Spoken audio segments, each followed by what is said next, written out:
Okay, hello everyone. Thank you so much for joining us this afternoon. My name is Hannah Crapo. I'm the content marketing manager here at Certiport. We're happy to have everyone joining us for our third Certified Academy Design webinar of 2024. Feel free to drop into the chat, letting us know where you're joining us from, what courses you teach, the age of your students, and hopefully what you're here to learn with us this afternoon. Now, this session has been previously recorded, so we'll be sending out a link to the full recording after our presentation is wrapped. But we do want to be cognizant of the fact that you may have questions as we go throughout the presentation, so feel free to drop those into either the chat or the Q&A feature, and we'll make sure that we can address those this afternoon. Shout out today to our sponsor for this session, the Intuit Design for Delight Innovator Certification. This program promotes creativity, critical thinking, complex problem solving, and other skills that are much needed and valued in today's workforce. And we'll, of course, dive in a little bit more into what that looks like and what that means. Today, we're talking about using design thinking in the development process, and we're privileged to be learning from John Beal. John began his educational career working in museums, including the Spanish Colonial Quarter, the Florida Agriculture Museum, and the Florida Maritime Museum. After more than a decade in experiential education, he brought his experiences to the classroom, going bold first, right, into middle school level teaching science and STEM marine science before finding his place at Alandines High School in St. Johns County, Florida, teaching Introduction to Engineering and Design, Civil Engineering and Architecture, and Computer Integrated Manufacturing, and sponsoring the Transportation Technology Club with a focus on aerospace and electrothon motorsports. He believes that industry certification creates a solid pathway to college careers and creativity, and that collaboration and cooperation in and out of the classroom benefits all involved. So, John, we're so happy to have you back another week. We're so happy to be learning from you. Before we dive in, for those who weren't able to join us for our last session, why don't you tell us a little bit more about yourself and your experience with design thinking? Absolutely. So, almost throughout my entire career, I've been involved in design in one aspect or another. Even Mm, my very first job, real job, so to speak, working at the Spanish Colonial Quarter and learning to be a blacksmith and a traditional woodworker and a leather worker and things, and starting to think about that design aspect of how do we get from a pile of parts to a finished product and what are the mhm. steps in between, which I suppose is the very mechanical view of design, Yes. but it of course applies to everything. Yeah. So that's sort of my design background. We're bringing in an expert with decades of experience then, and I love that. So design thinking, I think, is relatively new as far not as a concept, but as far as nomenclature, right, for how we're approaching it. So tell us a little bit about what is design thinking and why do you think it's an important skill for today's students to learn? So as somebody who teaches engineering, I think Mm. design thinking is fantastic. The big, I think, kind of the big takeaway idea for it is it's that idea of looking at how do we continuously improve, and also looking at if we start with what our end goal is and then sort of work backwards from Mhm. there, can we find a better way to reach that or a better result in reaching that end goal? Mm. So why do you think that that's an important skill for students to learn, right? If we're talking about starting with the end in mind and kind of keeping that focus on the end goal, do you students naturally take that approach, or do you find that this is something that you have to kind of teach them and guide them to be able to do? So the big difference to it is it's kind of looking with the design thinking process is looking at that bigger picture end goal Hmm, as opposed to the individual steps along the way. sure. Especially for the freshmen who are coming right from middle school, they're still very much used to being, sort of almost led by the hand through the Hmm, process. And there's value in that when you're first learning the steps that make up the sure. process. But once they understand the process, they need to also start putting the how to get from here to there, effectively. And design thinking is a great foundation for that. So let's dive a little bit deeper then. So if I'm working with students maybe who are used to that kind of more handheld approach of, okay, and we're going to walk through all of this together, how can you help students use design thinking more independently in their development process? Yeah. So with the Intuit Design for Delight system, it works really well for helping them understand sort of why we take a design thinking Mm, approach as opposed to a like linear step by step right from the beginning. Don't worry about anything further, just do this next step. Don't worry about sure. anything else, just do this next step. And that's really valuable because one, it's what you do in the real world. I think there's very few jobs where once you're past that initial learning stage, Mm, uh, will show you like step by step how to do your job. yeah. So learning how to get there and why it's important at the end is really valuable. The other thing that I think is useful with it is that it starts you start I think seeing parallels across multiple things. Mm, Design thinking exists in can exist in everything. It's not hmm. just a industry thing, it's not just an academic thing. In anything that you want to do, you can apply that philosophy to it. And I see that a lot with people that are like, well, but I want to get into this thing, but I don't know where to start. Sure. This is one, if you just need a framework to apply to it, this is a Yeah. great framework to throw on it and then see how to get there. Yeah. Where to plug in the pieces. So if we're looking at design thinking specifically in like the development process, what are some projects that you've used in the classroom or have even brainstormed where you can emphasize kind of this design thinking approach? Mm, So I would say with engineering, a lot of things could fit. sure. But I think probably one of the places where the design thinking approach has worked really well is with my manufacturing class, and not even to a specific project, but because several of the projects that we do in there are very open ended, they're very Mm, suited to the design for delight sort of methodology mm, of, I'm going to give you a design brief that says here's what the end product has to do, here's what I'd like it to do, here's the things it shouldn't do, mm, here's the resources we have available, and now get into a group and start with those brainstorming steps, go big to go narrow, and work through that process. mm.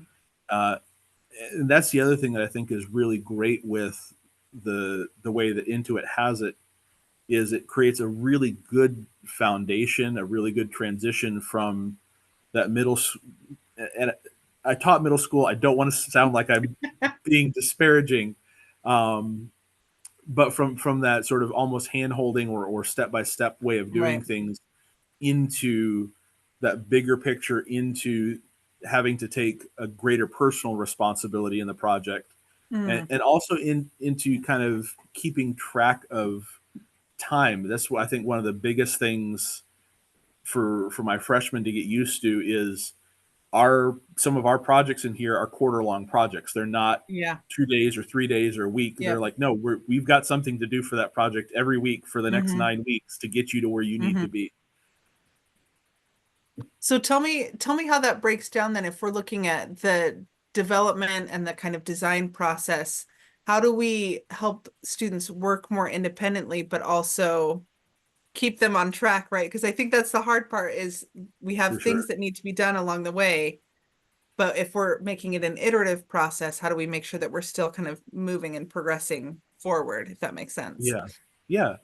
So what I've found works for me, and I that's not to say that it works for everybody, but what I'll do is I'll start at what I want them to produce when they're finished Mm, and break it out into the pieces that they need to get to that yeah. destination, and then spread those pieces out sort of backwards across the weeks that we're going to spend on the project.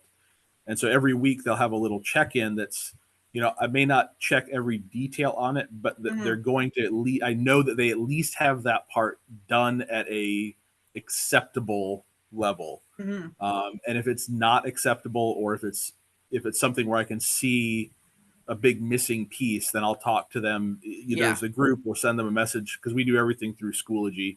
Send them a Hmm. message back to Schoology and tell them, hey, you need to go look at that comment. Yeah. And I think that works really well. And again, just like with so much of what we've talked about, it helps to mimic that real world environment where, Yeah. if you're working in an iterative process, it's not expected that everything you turn in is going to be 100% perfect every single Yeah. time.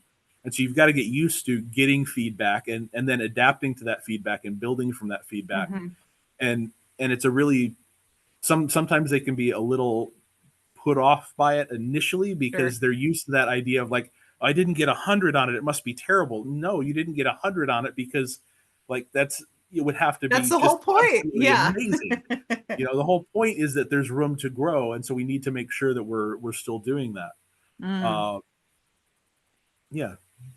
So I wanted to kind of backtrack a little bit. One of the things that Intuit talks about is that this is all about kind of some of those C skills. So they talked about creativity, critical thinking, and complex problem solving. So I wanted to take those kind of individually and see what your thoughts are. How does design thinking and this kind of design approach in the development process, how does that help your students develop creative skills? Absolutely. So the creativity is such an important part of it. Mm, And it may be because I teach engineering, so we wind up with a lot of skill students sure. that are very like hard skill, like math science focus, Yeah. which is great. You need those too. Hmm. But if you just have those pieces and don't have creativity, it can be really challenging. So having that really pushing brainstorming and Mm, especially like really emphasizing like, when you're brainstorming, there's no bad ideas, there's no crazy ideas, there's no weird, like whatever comes up, whatever we throw want. it on the Yeah. board. Um, it's about quantity, not necessarily quality, Yeah. because then we'll go back and sort through it. And even when I worked in the museum industry, the last museum that I worked at, the Florida Maritime Museum, we did a lot of brainstorming when we were Mm, thinking about what exhibit to build next or what direction to sure. go in next. Yeah. And it was always really interesting because there were times where we'd have those really wild, crazy ideas and go like, no, wait a minute, we can make that work and that'll be really cool. Mm, Uh, whether it was a whole exhibit or just a piece of it that really, stood out. And it's the same thing in the classroom, trying to get that creativity. And it is a challenge because they're so mhm. used to being able to go on Google and just look up a quick answer and just count Yeah. that as good. Yeah. And so the idea of like, okay, well, yes, that's one way to do it, but Hmm. we want to look at What about multiple something approaches. else? Yeah. Yeah, Yeah. yeah, So I feel like creativity, in my mind, it's kind of that foundation, right? That quality or that quantity over quality, right? Kind of coming up with a different approach and then looking at it with a critical eye. So that critical thinking piece would be kind of the next step. So how have you seen your students as you go? We've done the brainstorming, we're ready to move into kind of that design process. How do they build those critical thinking skills? so that's one of the things that's really neat with that. And the critical thinking skills is something that we build on throughout the year, and we Mm, start with it in a very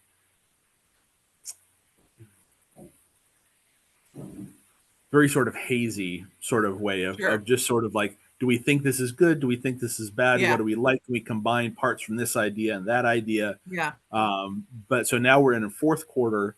And so, fourth quarter, what we bring in for part of that is looking at a decision matrix and how does the Mm, decision matrix work and why do we use them and how do they help us make those decisions that are perhaps very qualitative based, but we need to be able to have a quantitative reason why we're making that yeah. decision.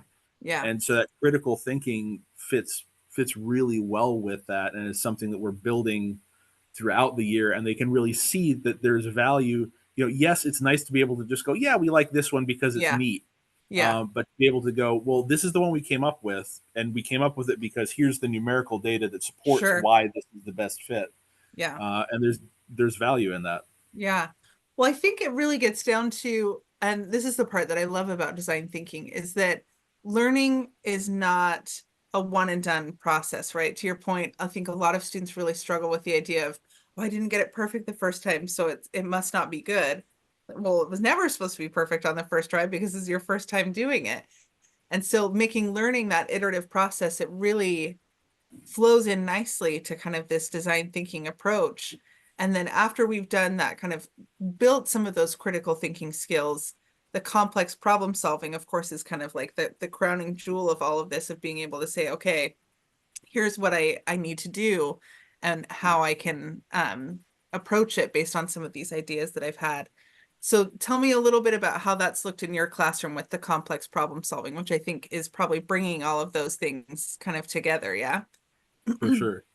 Yeah. So the complex problem solving, I feel like again we kind of start relatively simple, and we build. We start with the egg drop Sure. project, which is sort of, for most of them, it's an extension on things they already did in middle school, Yeah. and we're now just starting to take a um, more systematic approach to it, and Mm. especially with that, it's starting to talk about iterative design. Yeah. And then by the time we get to the bridge, by the time they go from their initial bridge idea to what we're cutting out on the laser to assemble, they've gone through at least 4 or 5 iterations, and in some cases it's completely throw out that idea and start fresh, and in some cases it's just been a progressive build depending on what they're learning along Mm. the way and what they're seeing along the way. Mm. And by the time we get to our game design in fourth quarter, where now we're looking at having sort of multiple subsystems to build out the mechanics of the game, and then we've got to tie it to engineering in a logical and reasonable way, and create something that's not just, well, we're going to build a tower or we're going to have 400 engineering questions and do Trivial Pursuit engineering, but actually create something with it. And it's really neat to see their progress from the beginning of the year to the end of the year, in Mm. being able to be so much more self-regulating and so much more independent in their process. Mm.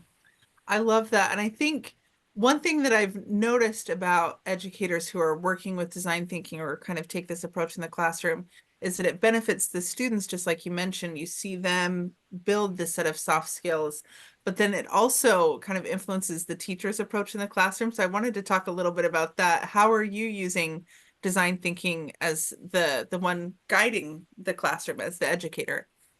Absolutely. So I would say I use design thinking in 2 big ways. Mm. The first one is, just like with the rest of it, I kind of start at what do I want the end to be, Hmm. and then work backwards, and now I can brainstorm out, like, okay, so how can we do that? How can we get there? What ideas can we use? What lessons can we teach? And then I think the other way is that understanding that nothing's ever perfect, Yeah. um, and that there's always room for improvement, and that sometimes you just have to go, hey, that doesn't work. um, as an example, the egg drop project, which I've done the last 4 years, I think probably is going to get a major overhaul, facelift for next year, because it's reached a point where there's enough stuff on YouTube that they just go and a lot of them will just Google the first 2 or 3 solutions and then change it just enough that I'll go, I Mm. guess. Um, and it sort of sidesteps the whole point of it. The whole Right. point is the design thinking and the engineering process. And if you're just looking for one solution and feeling like, well, Not it'll having to work, stretch those creative that's muscles not at all. not at Yeah. all what we're looking for. Yeah. But I've got some ideas on how to fix that for next year, so we'll see. I think it'll Gotta be gotta a keep you big on your toes there, those improvement. kids. Yeah. So then in thinking about other educators who are looking to learn more about design thinking, what advice would you give to them for creating a more iterative, a more creative, more complex classroom? I would. I mean, it sounds. It's a very deep question that I just It asked, so is. feel free It to is. just take that I as mean, you the will. short answer is just jump in and do it. Yeah. The whole point of iterative design, of design thinking, is you're not going to get it right the first time. Yeah. So that's actually a huge load off your mind. Just accept you're not going to Yeah. get it right out of the Yeah. gate, and go, hey, we're going to go and do this. We're going to do the best we can. We're going to learn from it, and then we're going to do it better next year. Yeah. And I think that's one thing that's true for almost every teacher, is that just ingrained we have a sense of design thinking, Mm. because if you're teaching the same classes year after year, you're not going to teach them the exact same way every year, because there's something you learned last year that's going to make it easier or better or more engaging this year. And so we're already in an iterative cycle. And Right. so the idea of really leaning into that curve, and instead of going, well, I just want to change it a little bit. I'm not saying throw everything out and start over. Don't do that. Curriculum is way too much work. Lesson plans are ridiculous. But if you can find that place where, if there's a spot where it's just gotten boring to cover it that way, Yeah. look at a different way to approach it. And Mm. design thinking is a great way to bring it in, because it's also something where you can, to some extent, you can put the weight of it on the students of going, Yeah. okay, here's what we want to do. I've got 3 different ideas for projects. Let me pitch them all to you, and then you guys tell me which of Which one we those should we do? want to pursue. Yeah. And that works on 2 levels, I think, because one, it gives the students a real sense of ownership because they got to pick. Mm, But you're still able to retain full control because you're the one giving them the ideas that you're pitching. hmm.